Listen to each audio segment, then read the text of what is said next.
How's everybody doing today? We've got another live stream that we're going to do and round out my entire Blu-ray collection, part 7, except for the horror, which is going to be a series in and of itself. So this is the first time I've ever really gotten to get into the nitty-gritty and talk about each film in my overview. Pretty much every film that I've seen, I have something to say about. Even some of the films I haven't seen, I have something to say about.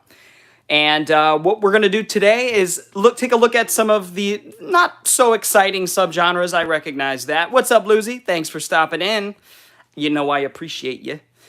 And so what we're going to be looking at is the very exciting subgenres: biopic, sports drama, musicals, and documentaries, of which I don't have too many. So this is going to be a bit of a shorter live stream. And then tomorrow or Saturday, well, probably not this weekend. I've got very, very busy this weekend, unfortunately, working nonstop, pretty much sun up, sun down. And so maybe tomorrow, if not next week, we'll get started on the horror collection. And I have to show you this. This is crazy. This is nuts. What the fuck? Kitty, what the fuck are you doing? Sorry, this is hilarious. That's not how you sit, cat. Sorry, this is not a cat live stream, but look at this. Look at his legs. Yeah, that's not his front paw. Those are his back paw. He's wildin'. Anyway, okay, so sorry about that little deviation there, but the cat's position absolutely cracked me up. All right, so without further ado, we've got a nice little chat room started here. Hello to everybody. I want to say thank you for stopping in. Thank you for the thumbs up. And that reminds me, I guess I'll do a call to action in the beginning of this video for the live stream archive. Feel free to give this video a thumbs up. If you're new to the channel and want to see more videos and live streams like it, feel free to hit that subscribe button as well as the little bell for notificaciones. And without further ado, we're going to jump right in. Let's do it. This is not the cleanest corner of my house, that's for sure. Ugh, but I got a little milk crate here. We've got some low light, but that's okay. All right. Cool runnings, man. I talked about this yesterday. But, I wanted to put it in my sports drama section. Even though it's more of a comedy, it does have, obviously, some drama to it, too. Some heavier moments. But, all right, let's get this shit started. All right, so 8 Mile. Funny that this is the first film that I'm going to be talking about. This was, I saw this when I was 13 years old in the summer of 8th grade with what would become my first girlfriend. And we went to go see 8 Mile. In fact, we were not old enough, so what we did was buy a ticket to another movie. This was a different time where they didn't care about shit like this. We bought tickets to another movie, and then we snuck into this R-rated film at 13, or maybe we were 14 years old. Yes, I would have been 14 in the summer. So, and yes, it was a good first date. We ended up becoming boyfriend and girlfriend for a couple years. And I have very fond memories of watching this with that person. Even though that person's not really a part of my life anymore, it still is a fond memory.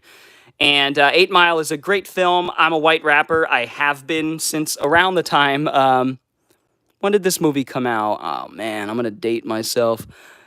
I've been rapping since I was a very young kid, so this obviously appealed to me as like a white rapper. I didn't grow up in the hood or anything like he did, but I was a white rapper, so I resonated with it. Brittany Murphy, Mekhi Phifer, Kim Basinger.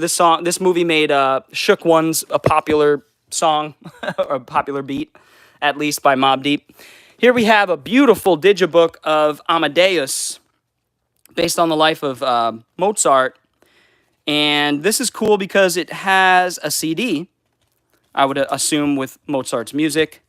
And it has the film there, the director's cut. This is a Milos Forman film here. And I'm not very familiar with Milos's work, if I'm being completely honest. I'm sure I've seen a couple of his... Didn't he do... Yeah, he did this one, right? Yeah. So he did One Flew Over the Cuckoo's Nest. So I know that I'm going to enjoy Amadeus. In fact, I'm going to pull that out. Maybe play that, maybe watch that soon. Because I hear so many good things about this. Sort of a man and his madness and his art, that kind of a movie. Here we have a Scorsese film, one of the few that I've yet to see. I have not seen The Aviator. It just frankly doesn't really interest me, the subject matter. But I'm sure I will enjoy it because Scorsese can make anything into a good movie. Here we have Tim Burton doing a film that definitely didn't interest me at the time. The only reason it does interest me now is because it's the great Tim Burton. But to be honest, I pretty much say that Frankenweenie was his last really, really good film, like great film. The Frankenweenie remake that he did. Here we have a really cool one, Caligula, based on the life of Gaius Caligula, who was a Roman emperor, the son of Tiberius, Tiberius was a creep, but Caligula was even more of a creep, so much so that he was infamous for his creepiness and his sex parties and, all the weird shit that rich people have always done and still do. This is a, Spanish version? It looks like, yes, it looks like a Spanish version. Obviously has the English language, and I have no problem, and it's in region free too, so I have no problem buying from overseas. I did some research. This was the best one to get after I sold a couple of my DVDs off. Up here we have Reagan. I showed this off in a recent video because I picked it up at the yard sales, actually, for $1. And definitely looking forward to that one at some point. And 42, the Jackie Robinson story with the late Chadwick Boseman and Harrison Ford. Two actors I really enjoy, so I'm sure I will like this film. And honestly, it's written by Helgeland. He wrote quite a bit of good movies in the 90s, as well as directing the film Payback and writing the film Payback with Mel Gibson. So he's a good writer-director. He also did the film Legend. He directed that one. More known as a writer, but still... he's a very good director in his own right. Here we have a film I've yet to see. This is a Robert Downey Jr. film, of which he was nominated, I want to say, for Best Picture, or at least, earned him an Oscar and Golden Globe nominations for Best Actor. God, does he look like Charlie Chaplin. It's unbelievable. Uncanny, really. And I know that this one is going to be enjoyable. I guess I'm holding off watching it because I want to watch more of Chaplin's work. I've only seen a few of his films, and I want to see more before I dig into a biopic. Here we have... A Dangerous Method. This is based on the life of Sigmund Freud and was it Jung? Jung and Freud, played respectively by Fassbender and Mortensen. So I'm interested in those people from history and through their psychology and through their philosophy and all that, all of their work. So I'm interested to see what this movie's all about. It is a Cronenberg film. If it wasn't Cronenberg, I probably wouldn't have too much interest in it, frankly. Here we have The Darkest Hour. This is a film about Winston Churchill in, what was known as The Darkest Hour, the decision that Churchill had to make as Prime Minister, which was a very controversial decision still to this day. And Gary Oldman plays Winston Churchill and looks like he's chameleonizes this. Look at this. I mean, you would never know it looks like Timothy Spall, for Christ's sake. It doesn't even look like Oldman. He's such a chameleon. What are your favorite biopics are Ed Wood and Man on the Moon. Those are two really good ones, Lucy. I'd love to have Man on the Moon on Blu-ray, but I don't yet. Here's Finding Neverland. This is a biopic about the creator of Peter Pan, J.M. Barrie. And this one, I'm not sure if it kind of blends fantasy in with the reality like they do for a lot of these films about, enchanted or almost mythological writers at this time. And but it looks like a pretty good film. I know it was nominated for a bunch of awards at the time. The Doors, I haven't seen this since I was a kid, but I remember being really impressed by the performance there by Val Kilmer as Jim Morrison. I'm a big fan of The Doors, actually. It's one of the classic rock bands that I really do enjoy. I like all their music, from the goofy sounding ones to the more somber and philosophical ones. And this is a movie about the life of The Doors, and in particular Jim Morrison, played by Val Kilmer, directed by Oliver Stone. So I need to rewatch it. But again, all of Oliver Stone's films are over 2 hours long. So here we go. We have Dragon, the Bruce Lee story. I wonder what this is a biopic about. Bruce Lee biopic here with a great, great performance by Jason Scott Lee, I believe is his name. And he was an actor that I always felt like deserved more action roles, but never really got them. He had the physique for it. He had the athleticism, and he played Bruce Lee convincingly. So that's all you really need to know. He could have played in a bunch of different martial arts films. He was in Time Cop 2, which I'd say is his best action vehicle. I know.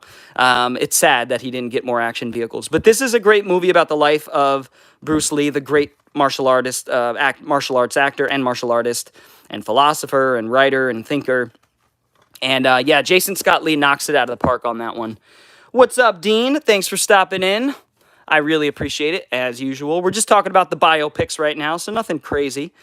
Here we have one of Lucy's favorites, Ed Wood. This is one of Tim Burton's best movies, and it doesn't have any of the fantastical, high-minded creativity that his films are awash in.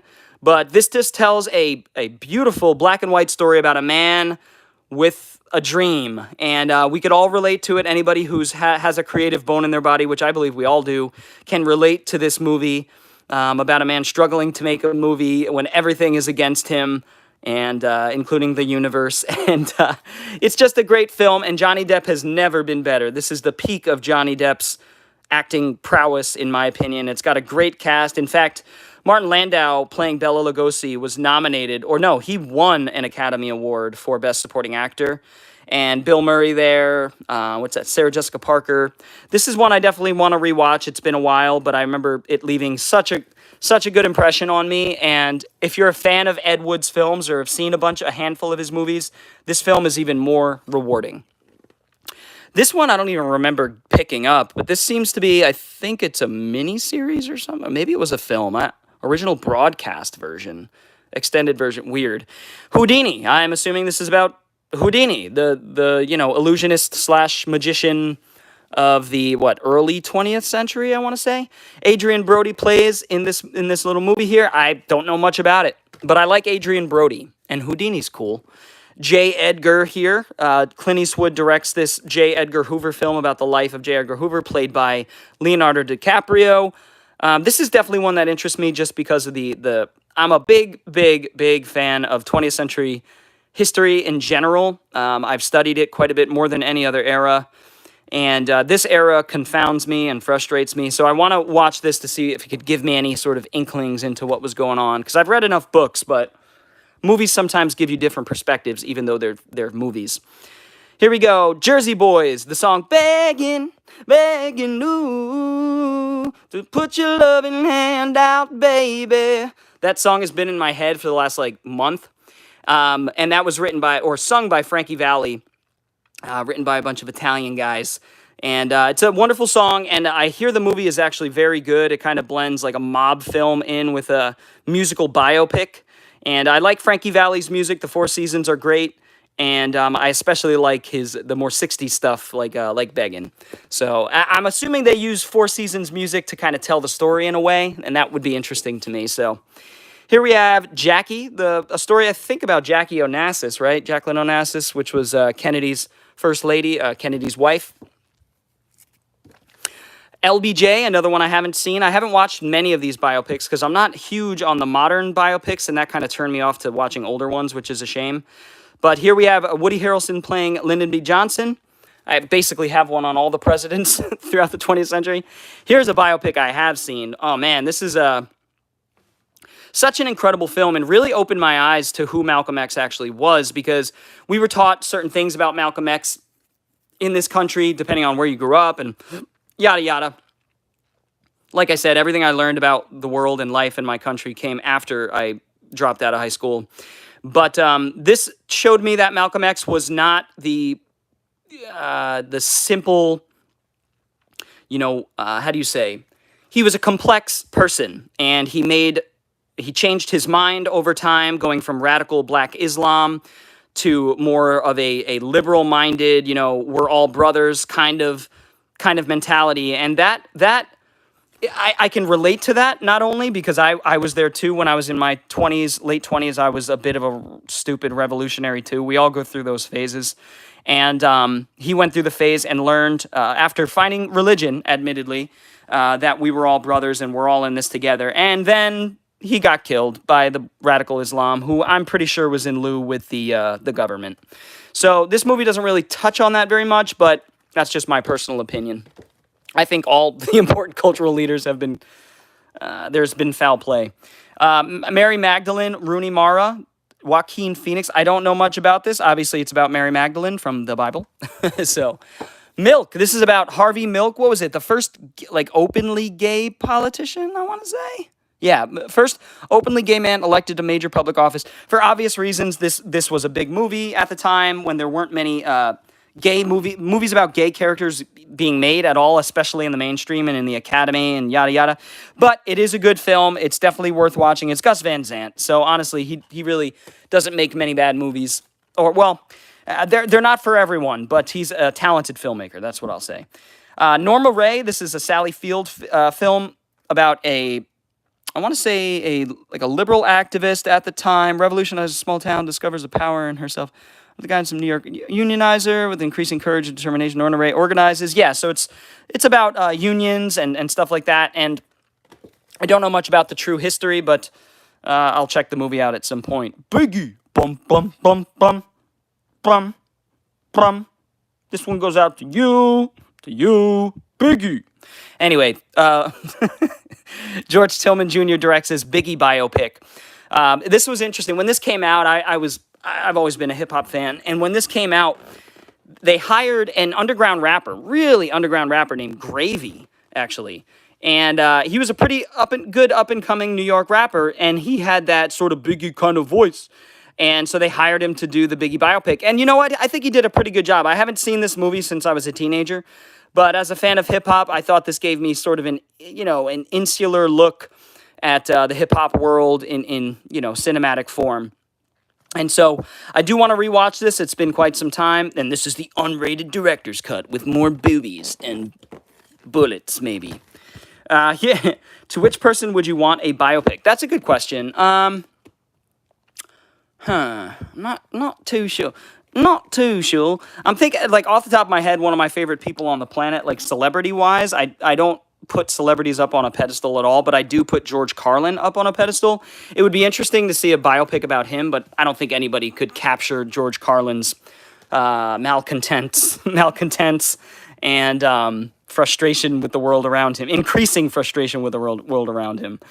Here we have another film, a film called Reds. What's up, Jolly Good? Thanks for stopping in. I appreciate it. We're about almost done with the biopics. Then we're going to get to the sports dramas and the musicals and the documentaries. So not the most exciting subgenres, I admit that. But that's okay. It's the calm before the storm, because next week we're going to do horror, and everybody's excited about horror. Let me try to read this. Brunariedits? Did I get it right? What's up, Brunariedits? Thanks for tuning in. I appreciate that. We're going to get right back to the overview here. Anyway, Reds is a film about it was a communist agitator and a Soviet sympathizer in the 20s and 30s, I want to say, who went on this crusade to try to convince people that what the Soviets were doing was great and stuff, and communism's awesome and all this nonsense. So I don't know much about this, but I know it's directed and written and produced and starring Warren Beatty, who was an open socialist in Hollywood, and I have no problem with that. I think socialism's good in some ways. I'm for like an amalgam of socialism and capitalism. I think it's the only real way to go forward. But yeah, anyway, that's just my opinion. But this is a movie about those communist, the people that were being oppressed by the government essentially at the time for their political beliefs and persecuted by the government. We did that in this country. We sure did. Here we have Roman J. Israel, Esquire. This I own because, first of all, it's the man, Denzel, and it's a Dan Gilroy film. Dan Gilroy, I'm blanking, but I want to say he wrote films like Michael Clayton, if I'm not mistaken. And I really like Michael Clayton. He writes a sharp political thriller. Here's Saving Mr. Banks. This is one I brought up the other day, and I don't think I've actually seen this. I thought yesterday that I had, but now that I'm looking at it, I don't think I have. Sorry, guys. I watch a lot of movies. John Lee Hancock, his last movie was that. What was that? That movie with Rami Malek and Denzel. That didn't fare too well. Here we have Selma. This was about the Selma. Yeah, some protest that happened in Selma, North Carolina or South Carolina, something like that. I really don't know much about it. It takes place during the Civil Rights Movement, though. Here we have Sid and Nancy. Yes, well, Saving Mr. Banks is a story about the woman who wrote the book, or the guy who wrote the, I don't know. Hank stars as Walt Disney. P.L. Travers, yes, wrote Mary Poppins. So there you go. It's a story about Walt Disney and the writer of Mary Poppins, their relationship, essentially. Here we have Sid and Nancy. This is about the Sex Pistols. This is Sid Vicious from the Sex Pistols, the old punk band from the UK. Never mind the Bollocks. Everybody knows the album from, what, 79 or something. I haven't seen this, admittedly. Alex Cox is a filmmaker that I do enjoy. I like his work quite a bit. He's a quirky filmmaker and makes really strange and fun movies. And Gary Oldman as Sid Vicious, sign me up. Snowden. This is an Oliver Stone film that I have seen because I am one of the Americans that does think Snowden is a bit of a hero, or actually a hero. And so I had to watch this movie when it came out, and it left a really good impression. I watched Citizen4, the documentary by Glenn Greenwald and Lauren Poitras, talking about the breaking of the story of Snowden and how he exposed that the government was spying on us without warrants, which was a break of the Constitution and still do so to this day, and nobody seems to really care. Snowden is somebody that I do admire, and I think Oliver Stone does as well, and I think that comes across in this film. It's a really good political thriller, honestly, once it gets the wheels a-turning. Here's a movie that the generations under me seem to absolutely love, way more than my generation. We all liked this movie. We thought it was a good movie. But, man, the younger generation seemed to absolutely love this movie, which is interesting. I mean, they're more children of the internet age, right? So it kind of makes sense. And what's his name? Jesse Eisenberg plays, the arch villain, Mark Zuckerberg, and punk prophet genius billionaire trader. You don't get to 500 million friends without making a few enemies. I'm sure I'm going to enjoy this film upon a rewatch. I haven't seen it since we saw it in theaters as a group of friends. This is actually a blanket covering my vinyl. I know, because the cat likes to go on here. And I don't really have a good place to put my vinyl, admittedly. Here we have Steve Jobs. Michael Fassbender plays Steve Jobs. And I always forget if this is this is the Danny Boyle one. The one I'm more interested in. I think because of Danny Boyle, I think Ashton Kutcher played Steve Jobs in another biopic around the same time, like shortly after his death. Here's a great biopic about a classic hip-hop group that I appreciate for what they brought to the genre of hip-hop. And I do enjoy NWA, of course, and all the people into NWA, Dr. Dre, Eazy-E, Ice Cube, MC Ren. I'm actually a big fan of MC Ren's solo stuff. I love his solo stuff a lot, pretty much as I like Ice Cube's. And yeah, Steve Jobs invented the iPad, iPod, iPhone, all that stuff. But this really surprised me with showing these kids that grew up, from the hood, who have a big break with their music and meet shiesty record producers and try to navigate that, even though they're super young. And, they're just talking about shit that they're seeing on their streets, police brutality. Obviously, this predates NWA. Of course, the group predates, like, the LA riots. So this movie really speaks to a lot of that kind of stuff that was going on at the time. And it's a really powerful movie with great performances all around. Here we have Sully. I want to say I've seen Sully. Yeah, I have seen Sully. It didn't leave much of an impression. Just kind of a mediocre Eastwood film. Not bad. I remember enjoying it. But I can't really speak on it. It's about the guy who landed the plane in the water, right? Yeah, whatever. It was cool. It was fine. I like, what's the one? Flight. I like that one with Denzel a little bit more. Here's The Walk. This is the story about the French guy, right? The French guy, Philippe Petit, who, walked on a wire across the Twin Towers like a fucking maniac. And I think he did it. And this is the story about how he planned it. I hear this is kind of like a heist movie because obviously this was illegal and he wasn't allowed to do this, but he did it anyway. And I think I'll really enjoy this film. It speaks to the human spirit and how some rules have to be broken for greatness sometimes. And I really enjoy these kinds of movies. I think this is a biopic that I'm really going to enjoy because it kind of couches itself in other genres. And this is a Zemeckis film, so I'm a fan of Robert Zemeckis. I think he makes solid films almost all the time. Here we have Walk the Line. I talked about that one in yesterday's video, the Johnny Cash biopic that I've yet to see.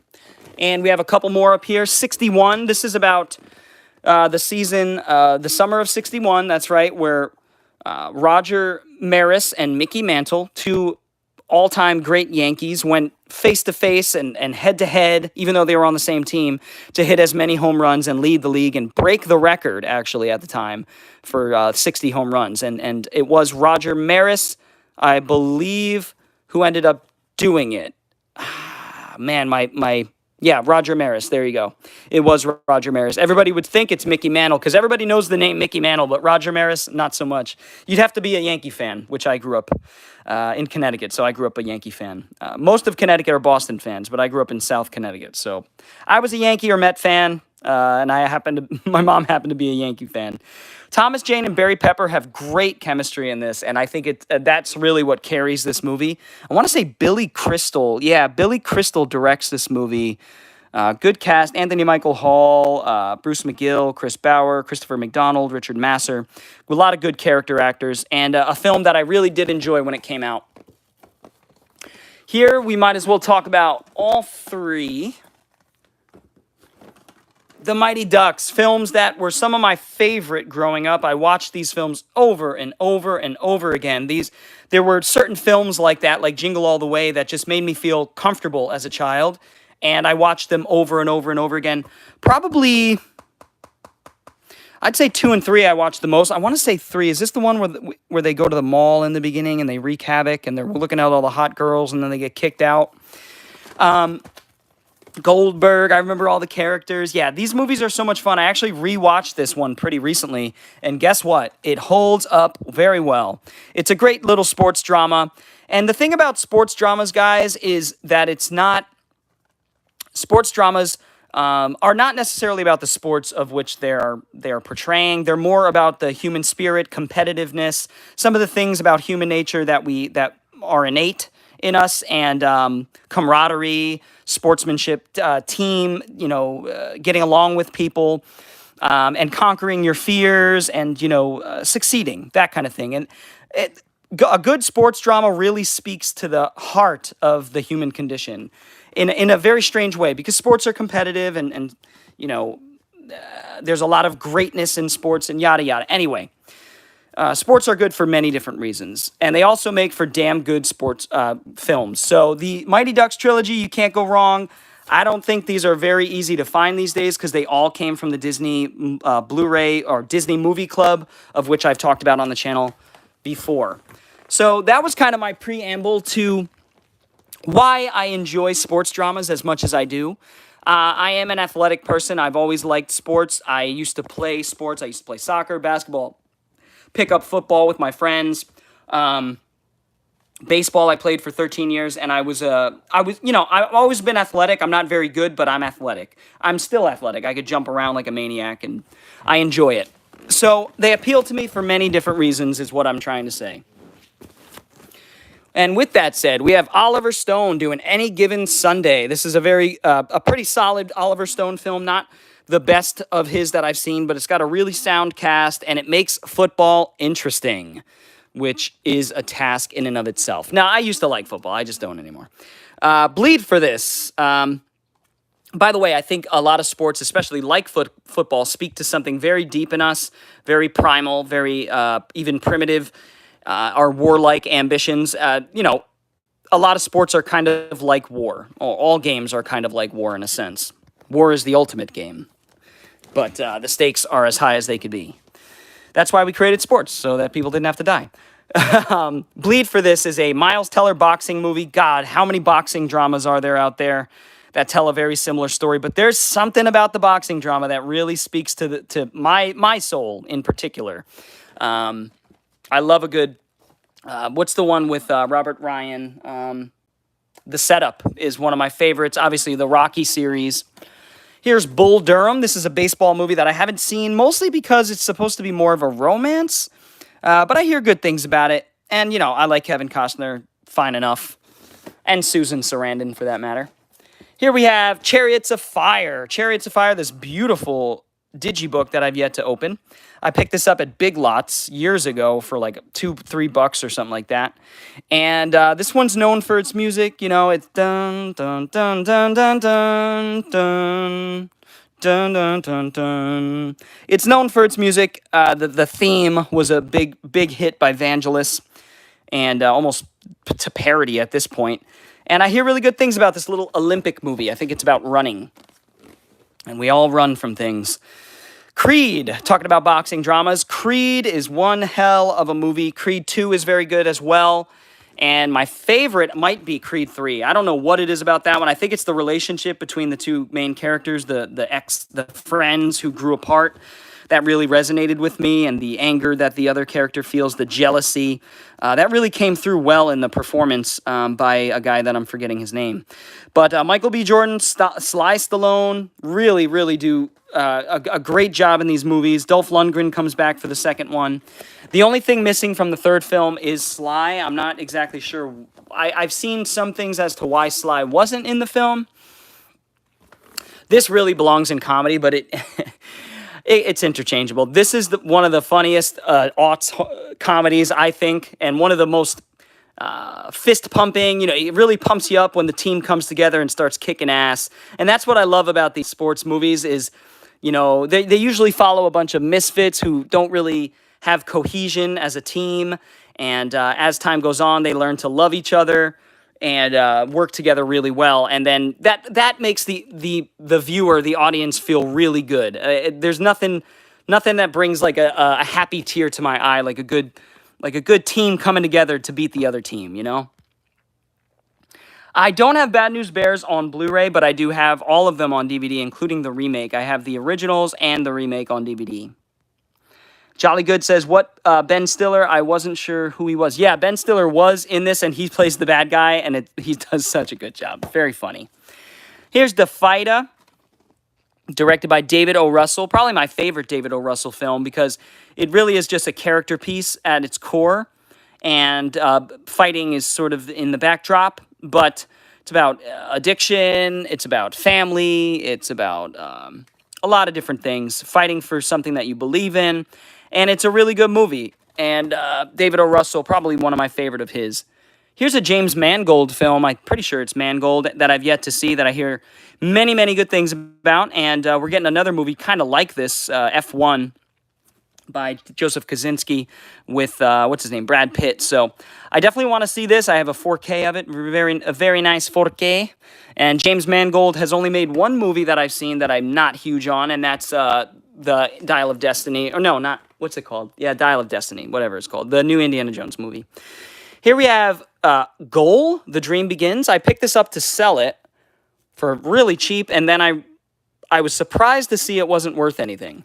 And so I popped it in the collection. Why not? Let's give this soccer sports drama a try at some point. It looks like an English film. I'm not exactly sure. Here we have Grand Prix, starring James Garner, Yves Montand, Toshiro Mifune. That's interesting. The old Seven Samurai Akira Kurosawa Japanese actor. Antonio Sabato. Wow. I grew up watching like Antonio Sabato Jr. movies. Haven't seen that one. Can't speak on it. Here we have De Niro and Stallone. Raging Bull versus Rocky. Teaming up as old men, or teaming up and fighting as old men in this little boxing, what looks to be like a comedy drama. I'm not exactly sure. Peter Siegel directs this one, but hey, it's got two legends facing off, squaring off.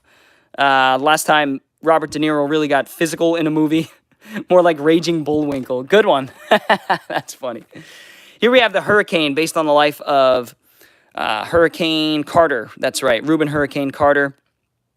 Who was convicted of murder, wrongfully convicted of murder, at the height of his career, and it's sort of a prison drama mixed with a boxing drama, and Norman Jewison directs this one, and what can I say? Denzel puts in a hell of a performance. I wouldn't be surprised if he was nominated. Yeah, Academy Award nominated Denzel, so there you go, The Hurricane. Let's see. A League of Their Own. There's no crying in baseball. Everybody knows that line. Penny Marshall directs this one. I haven't seen this since I was a young kid, and my mom forced me to watch it because, it was a movie about chicks playing baseball. And, yeah, all about equality and all that kind of stuff. And that we have certainly achieved here in this country. And A League of Their Own is one that I definitely want to rewatch. I remember Rosie O'Donnell doing a really good job in this movie. And it's got my girl Gina Davis, who I adore. So, actually, this video is real. Check it out, Mike. Jolly good. I'm not sure what you're referring to there, buddy. Here we have Love and Basketball. I don't know if this is going to be my type of movie.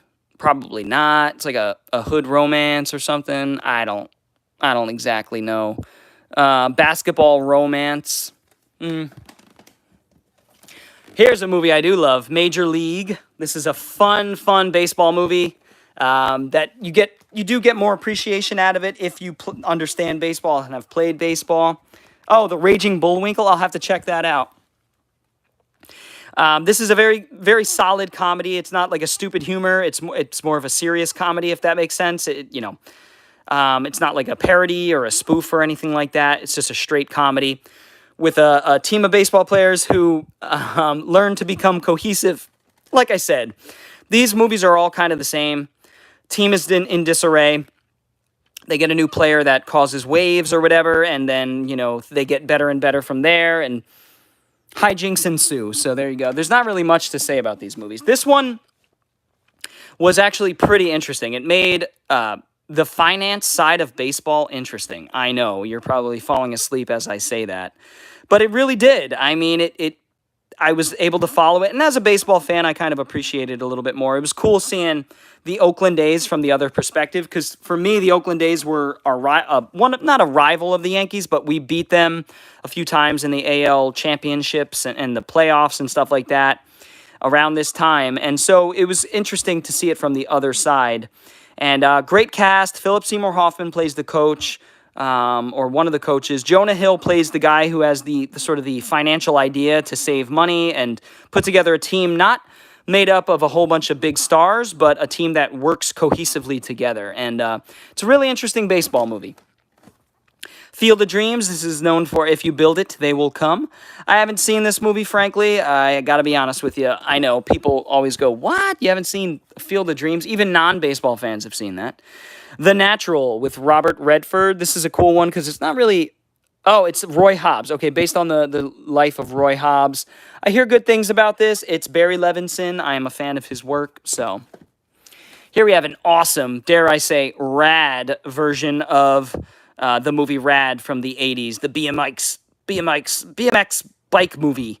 It's not as awesome as it looks on the cover. It's a pretty fun movie, though, for what it is. It's an 80s movie through and through.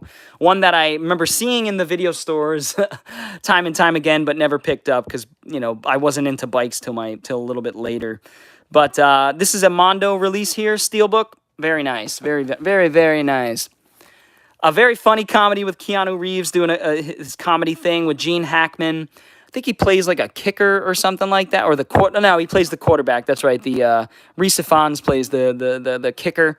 It's got a bunch of late 90s, early 2000s actors: Orlando Jones, Rhys Ifans, Jon Favreau, all playing different parts of the team. And yeah, it's got some funny bits to it. I remember it pretty well.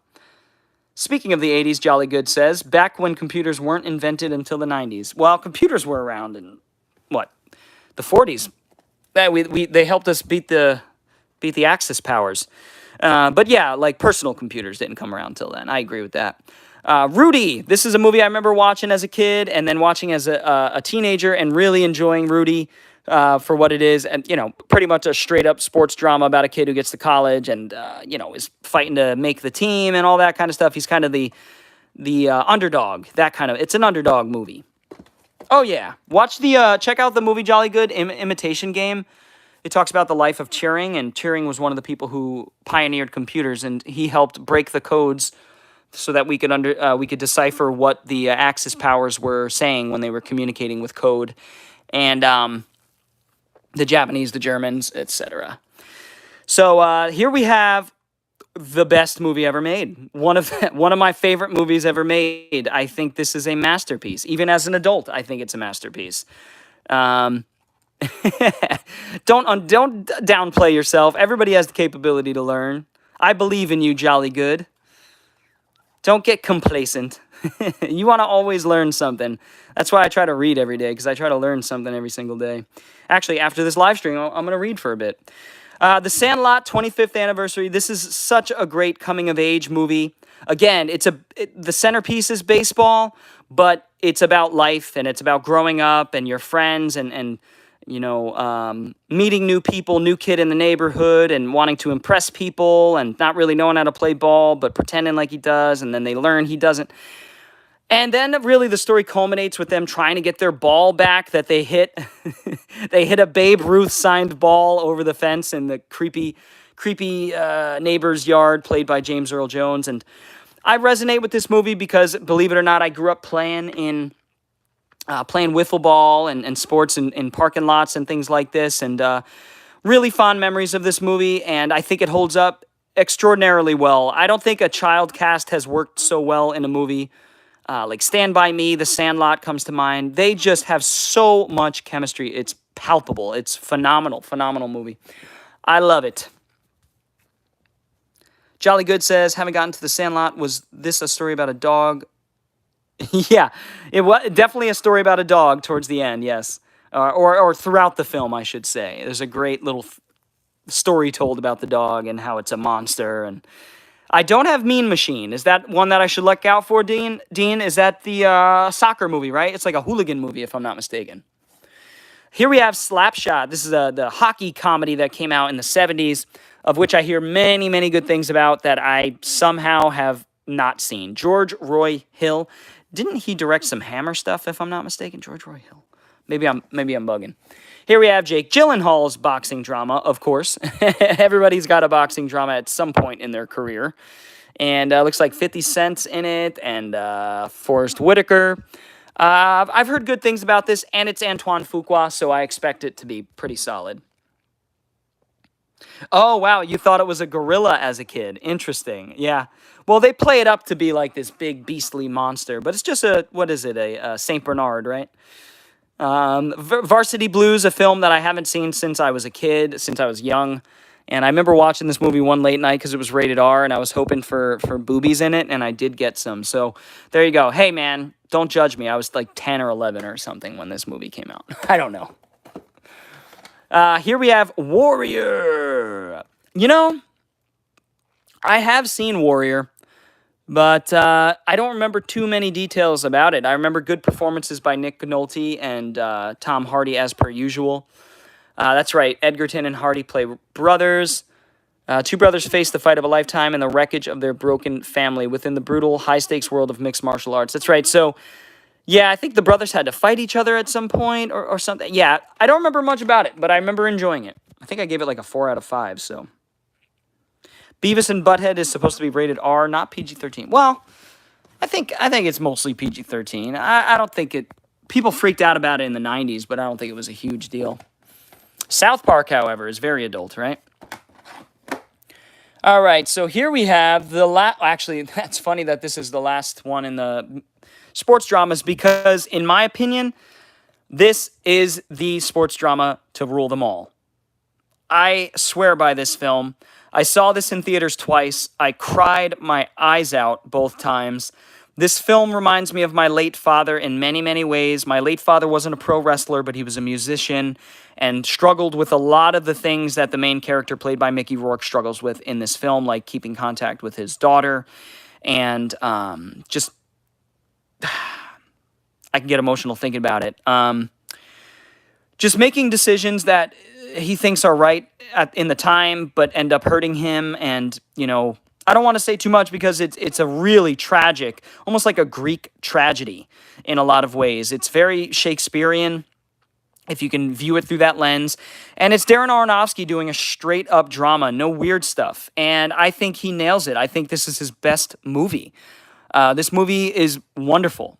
And if you're a fan of wrestling, it adds a little bit to it in that sense, too, like pro wrestling. And to see what these guys go through. It even speaks to that. It speaks to what pro wrestlers go through in a time where everybody was calling wrestling fake. This movie came out and showed that it's theater, yes, but these guys are really putting their lives on the line, their bodies and their minds on the line, quite literally, as we have seen with a lot of the greats. And God almighty, is this film. This is a perfect film. It's a classic film, and I have goosebumps thinking about it. It's just wonderful. and tragic. God, it's hard to watch at points because you just want him to make the right decision, and he keeps making these decisions that end up hurting him and his family, and it's really hard to watch. And again, I resonate with it because it reminds me of my personal life in a lot of ways. Here we have one of the latest additions to the sports, that's Play It to the Bone. I haven't seen this, I don't think. Antonio Banderas, Woody Harrelson, boxing, comedy, drama, it looks like. Haven't seen it. Don't know much about it. Some like it hot. All right, that's getting into the musicals. So we'll put these over here. I'm going to check in with everybody and say, hello, everybody. I think I just saw Byron stop in. Yes, you did. What's up, Byron? I'm doing good. I'm hanging in there, chilling. It's still hot as hell out. But we just got through with the biopics and with the sports dramas. We're going to look into the musicals and the documentaries. Not the most exciting subgenres, I recognize. But hey, guess what's next? Aura. Which is this right down here, these 1.5 shelves, and then that entire shelf over there. So it's going to be probably a 5 or 6-parter, knowing me. All right, guys, feel free to give the live stream a thumbs up if you're enjoying the live stream. That helps me quite a bit. We got tons of thumbs up yesterday during the live stream, and I really appreciated everybody. So feel free to give me another one today. It always helps. So, going down to the musicals. Now, musicals are a genre that I am not a huge fan of, admittedly. It takes a very specific kind of musical for me to enjoy it. It's just not really my genre. So, here we have a super fabulous double feature of Saturday Night Fever and Grease. I've seen Grease. I was forced to watch it in school. I think it's but I do want to rewatch it as an adult, and I have to watch Saturday Night Fever because everybody talks about it. It's a classic, quote-unquote. If I don't like either of them, I will have no qualms with getting rid of that from my collection. Here we have an interesting one, 1776, a movie about the American Revolutionary War, and it happens to be a musical as well. So beats me. I found this at Goodwill a couple years ago now, and I thought it was pretty cool. So I got to check that out.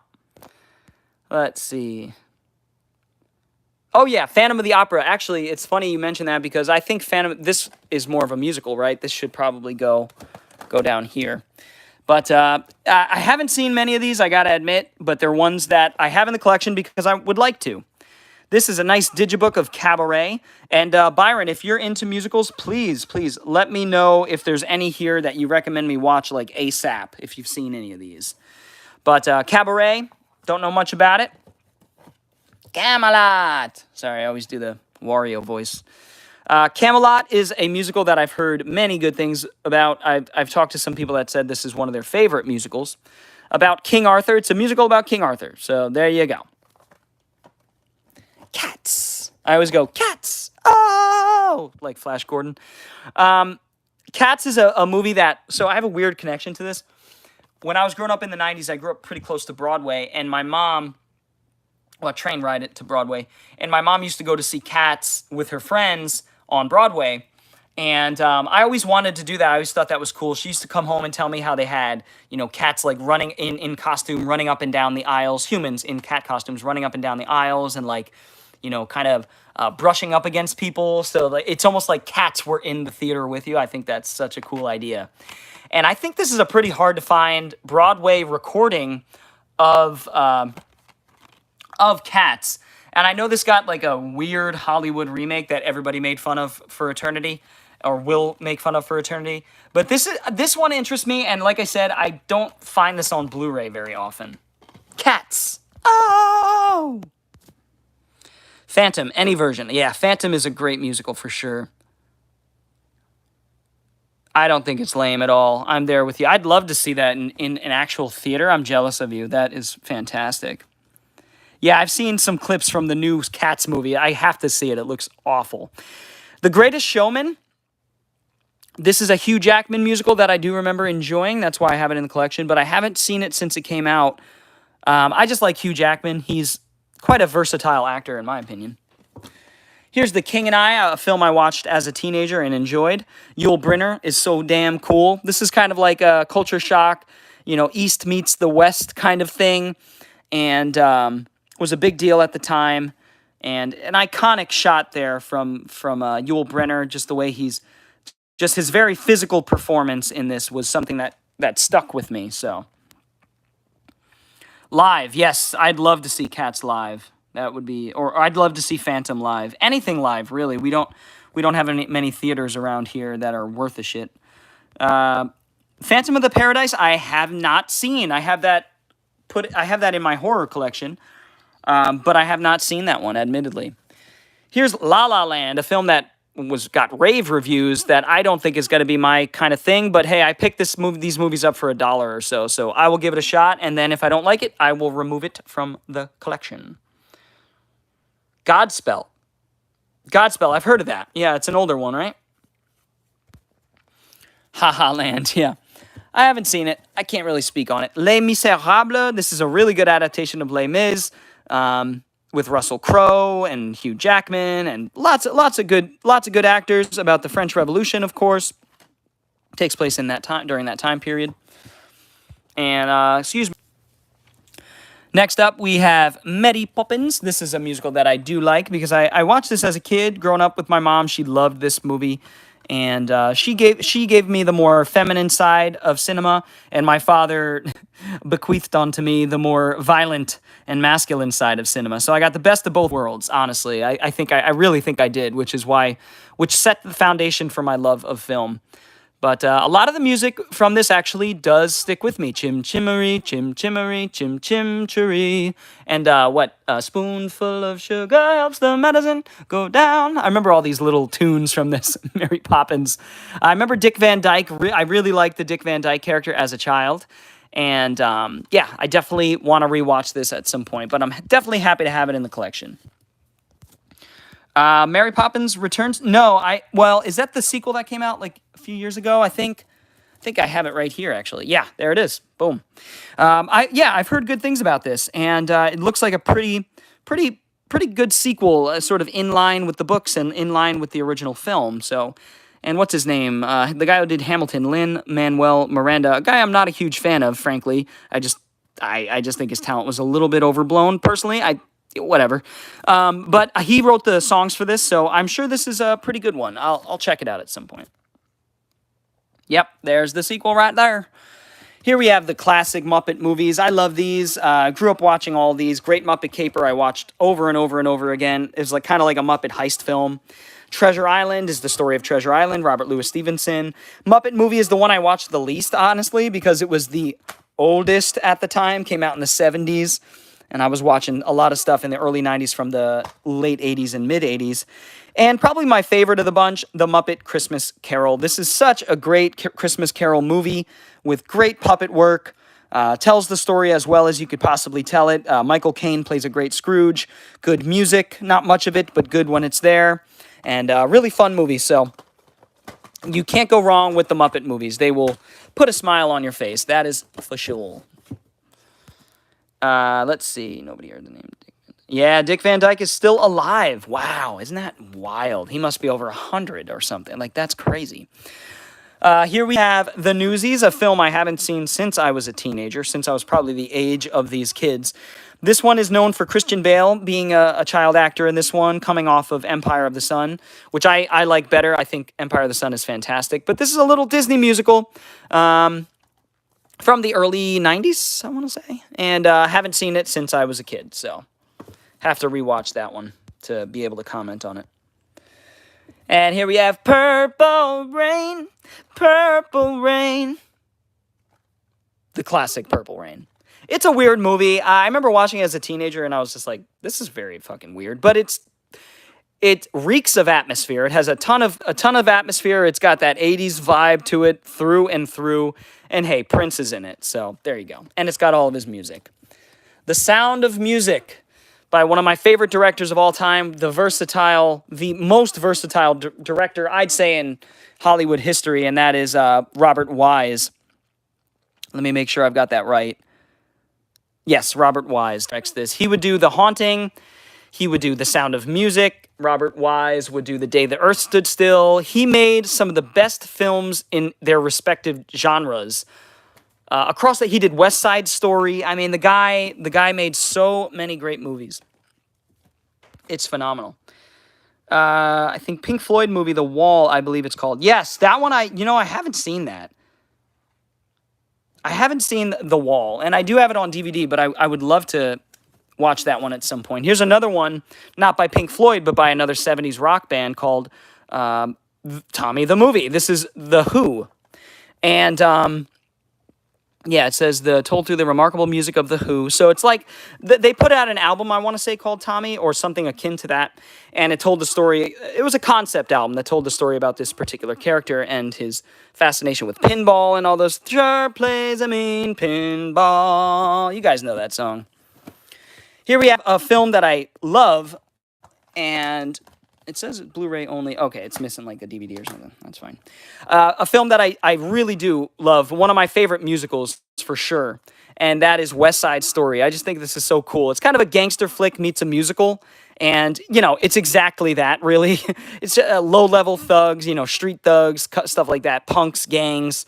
But all in musical guise. And they all, despite their badassery and their masculinity and, their violent nature, they all break out into song every once in a while. It's just the juxtaposition always cracked me up, and I think it's very interesting, almost satirical, if I do say so.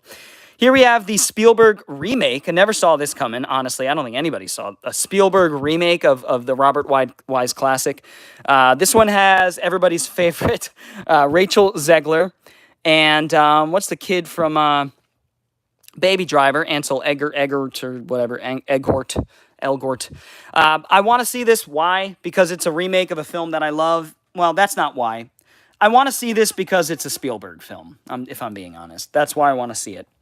And I got it for free when I was a part of the Disney Movie Club. And my favorite musical of all time, this and another one coming up. This is a digibook of the Willy Wonka and the Chocolate Factory. I love the book. I've loved the book since I was a kid. I read it as an adult. It takes on very different meanings as an adult. I love this beautiful, look at that. It has like stage production photos. It's got some essays and of course the film there in the golden wrapper. I just think it's so cool. I love this film. I've got a golden ticket. I've got a golden twinkle in my eye. I never thought that love could be anything but catastrophe. It took a while for me to see da-da-da-da-da-da. And that's got, what's the Candyman can. The Candyman can, 'cause he wishes it with love and makes the world feel good. The Candyman can. Sorry, I'm singing while trying to get this fucker in there. Sorry. Oh, you gotta watch it, jolly good. Willy Wonka is one of the best of all time. And definitely is a dark film when you think about it. It's basically this maniacal dictator looking for a successor, killing off all of the people who are going on this tour, all of the kids, doing away with them in various ways. It's a mad movie, but it has a lot to say about how we should behave as human beings. The Wiz, I would say kids, but a lot of adults these days act like kids. The Wiz is a film that I do enjoy. Again, Robert Y. Oh, no. Damn, I fucked up on that. This is Sidney Lumet, another very masculine director, hard as nails, writes a lot of political thrillers and dramas and stuff like that.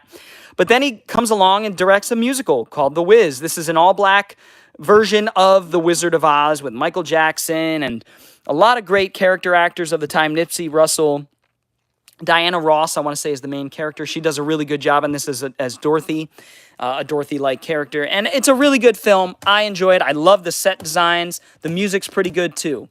Different, very different than most musicals because it has a very it's got a soul edge to it, funk soul edge to it. And honestly, if I had to pick one musical to rule them all, this is the one. This is such a good musical that nobody even really considers it a musical, right? It kind of transcends the boundaries of a musical and becomes something absolutely grandiose and epic and beautiful in scale. Everything from the conception of this movie, how they go from sepia tone black and white to full color. I can't imagine what that was like at the time in 1939. I mean, to present a movie like this and present it with technology that wasn't really used beforehand, and to show the audience a whole new world of color cinema. I can't imagine being there for the first time. That is an incredible thing to imagine. And this is a wonderful 70th anniversary edition here. It's got 87 discs, all the special features and all the good stuff. And I love this film to death. I watch it over and over and over again. This is one of my mother's favorite movies, and she passed that love for it down to me, The Wizard of Oz. And what a great film to end the musical section with. Let's see. Everybody's seen The Wizard of Oz, and it's a classic, but I don't watch it now. Well, why not? Why not? What's up, Mr. Bob? Thanks for tuning in. We're about to take a look at the exciting subgenre of documentaries. We've already looked at the biopics, the sports dramas, and the musicals, and we've got a few documentaries here that I'm going to talk about. The Act of Killing is a film that I have yet to see. I've had many friends throughout the years tell me that I must watch this as a fan of, well, I'm not a fan, a student of dictatorships and totalitarianism. I find those topics fascinating, and I find that the men that make their way to that status are often childish, weak men with a very particular set of skills, kind of like Taken. But this movie is really interesting because the filmmakers reenact a genocide. Okay, let me say this again. A dictator that carried out a genocide in Indonesia was brought into this film, and what the filmmakers did was reenact the genocide through cinematic musical themes. And that's pretty much what I know about it. So this dictator gets to watch a musical version of the genocide he committed, and he's all excited about it. It's very, very disturbing from what I hear. And I can't wait to watch it to get a really psychoanalytical take on dictatorships and how these terrible men get away with what they get away with. Here we have a wonderful and beautiful film by Ron Frick, the director of Koyanis Katsi. He would go on to do Baraka. Actually, hold on. What's his name? Yeah, Ron Frick. Okay, Ron Frick was the director, the cinematographer, and came up with a lot of the conceptual cinematography for the film Koyanis Katsi. I think he and the director had a falling out, and then Ron Frick would go on to make some of his own Koyanis Katsi-like documentaries. Now, Koyanis Katsi is probably my favorite documentary of all time, if you want to categorize it as that. Again, it transcends the genre. It kind of becomes something way bigger and way more epic and transcendent. But Baraka is a film about humans, about human culture, about the things that we create, about the things that we put on our bodies, our faces, the piercings, the social interactions that we go through depending on different cultures, and how different we all are, but at the end of the day, how similar we all are. We just dress things up a little bit differently depending on culture. It's a beautiful movie. If you're going to see 1 or 5 documentaries in your life, make this one of the 5, and then make Koyanis Katsi another one. Catfish. I don't know much about this. I thought is this more of a found footage film, guys, or is this a real documentary? I don't know much about it. I want to say the filmmakers set out to make a documentary, or I want to say the filmmakers kind of like fell into this idea. I don't really know much about Catfish. I know it got made into a whole series, and then a term, of course, that the internet uses, catfishing, became a recognized term. But I haven't seen it, and I don't know much about it. Yeah, you did miss the sports, Mr. Bob, but I did talk about them all, and you could catch them on the archive for sure. I have seen Super Size Me with Morgan Spurlock. Didn't he just pass away recently? Super Size Me was really interesting. It was about a guy who eats McDonald's for a whole month, and we see as the audience what the health repercussions of that were. Here we have Kronos. This is another, I want to say Ron Frick. It actually doesn't say his name, which, oh yeah, there it is, Ron Frick. Yeah, this is one of Ron Frick's films that I haven't seen. I've seen most of his others. Here's a documentary about Roger Corman, Corman's World. I remember I picked this up at the Dollar Tree, actually, and I was like, yeah, you know what, for $1, I'll check out a documentary about the great legend, B-movie producer and filmmaker. What up, SawFan29? Thank you for tuning in. We've got horror coming up next week, so you might be interested in that as your name may indicate. But thanks for tuning in. If you're new to the channel and you enjoy this live stream, feel free to give it a thumbs up. We're going to get right back to the documentaries. We're almost at the end of this one, to be honest with you. Here we have Freakonomics. This was based on a book at the time, and to be honest with you, I don't think I've seen that. Restrepo, this is one of those really interesting, like Hornet's Nest. This is a film about the Iraq War, or Afghanistan. Okay, so it follows the deployment of a platoon to Afghanistan, I believe, based on a quick reading in the back here. And what makes it interesting is that it's just a documentary crew filming these guys and how they operate, and even in combat situations and all that kind of stuff. It's like boots on the ground war journalism made into a film, like a cinematic documentary. So I think that's really interesting. There's a couple films like that, and I want to check them all out. Samsara, this is another Ron Frick film that is absolutely gorgeous. And again, is kind of like a sequel to Baraka, if I would say so, because it focuses on humans and all the weird things we do and all the cool things we do and create, and the religions of all of our different cultures, and how, again, we're all very different, but still very similar. And it's a beautiful movie. Any of Ron Frick's movies are absolutely mesmerizing to watch because of his cinematography and the way he approaches the cinematography from a very narrative foundation. You know, he tells stories with every single shot, which is how it's supposed to be, obviously. Here we have an interesting piece of American war propaganda, which was directed by the biggest director in Hollywood at the time. Surprise, surprise, I don't think so. If you think things like this aren't still going on, think again. They are. They get the biggest Hollywood directors and writers, I'm sure, to help them with certain things all the time. Why We Fight was Frank Capra's wartime propaganda. I mean, that's what it was. We got to crush the bad guys, etc. Simplifying complex issues. Obviously, there were clear bad guys during that time. But I believe in war, there are no good guys. You know, everybody in war has to do things that compromise their moral compass. And that makes war incredibly complex and awful, frankly. I'm not one that glorifies war. I'm just not. I can watch a movie that does so, but from a patriotic or jingoistic standpoint, no matter where it comes from in terms of country, but I'm not a fan of the glorification of war. And obviously, this propaganda film does that. But I have this more as a history piece. It's a historical documentary, in my opinion. It won the best documentary. Of course it did. And here we have another big event in human history, but the opposite of war, more creation. This is Woodstock. This is a documentary about Woodstock from, 69, and follows each day and all the different performances. And yeah, I'm sure it's a good time, and second best to actually being there. But yeah, very cool. And that's going to do it, folks. That's going to do it for this this live stream today. A little bit shorter than usual, but hey, that's okay. I got some readings to do. Mike, do you still have Full Metal Jacket? Yes, of course I do.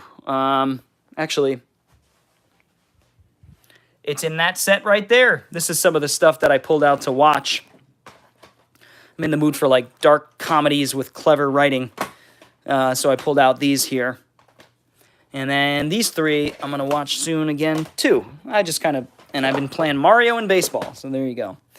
So, anyway, guys, with that said, I want to thank everybody for watching this live stream. To everybody who was here during it, thank you so much for coming out.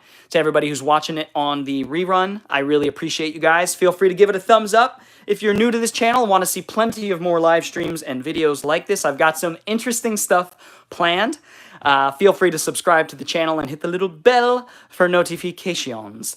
Anyways, guys, let me take a quick look at the comments, make sure I didn't miss anything. Mr. Bob says, do you have Michael Moore documentaries? Yes, I do, on DVD. Those are really hard to find on Blu-ray, I find.